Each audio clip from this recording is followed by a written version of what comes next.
Everyone, I'm sad. Yeah, I know, it's tough. And that's because Marvel kind of fallen off. But today, we're not talking about Marvel being bad. We're talking about Marvel being good. I present to you the best moments from Marvel, the MCU, my favorite at least, post Endgame, okay? Post Endgame, which is the period of Marvel's history that's gotten some flack. Hey, Marvel, you're not good anymore. That's what people be saying. In fifth place, I have a scene from a movie a lot of people hate, but I think it's fine. But this scene's really good, and that is the intro to Thor: Love and Thunder. When we get the Gore origin, this is like peak Gore, okay? Gore is amazing.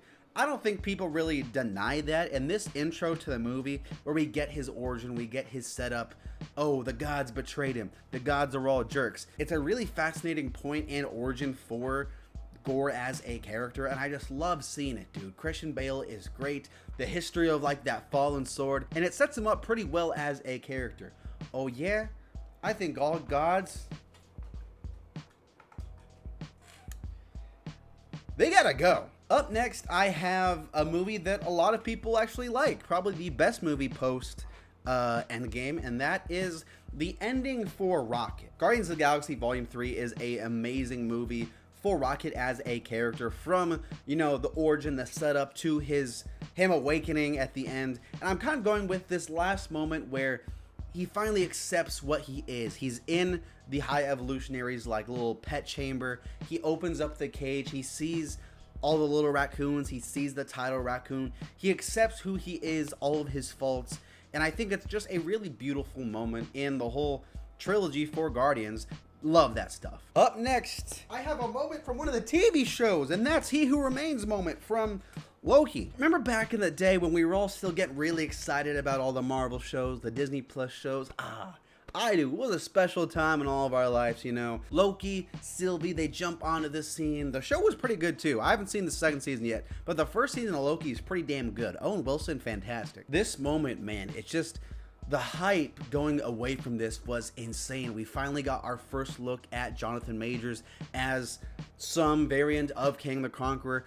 Dude, it's just so exciting. The performances are great. The lore is super interesting. And the way it sets up this impending doom, this threat that's out there in the distance that all of our characters are gonna have to deal with in the future, man, it was amazing, man. Like, just going back to this episode and the whole entire thing, they just say, Mr. Majors, do your thing. It's an amazing scene, the best of Loki. I still watch it from time to time. It's that freaking good. Up next, though, I have a moment from Shang-Chi, a movie that I think is pretty good, but people like to hate on it a little bit in retrospect. But that's the ending fight with his dad. Again, Shang-Chi and his dad are good characters in this movie. Again, Shang-Chi, a movie with its faults, but the motivation of this villain is so tragic. The dude just wants to be reconnected with his family, his wife, who he thinks still might be out there somehow, and his son is just getting in the way.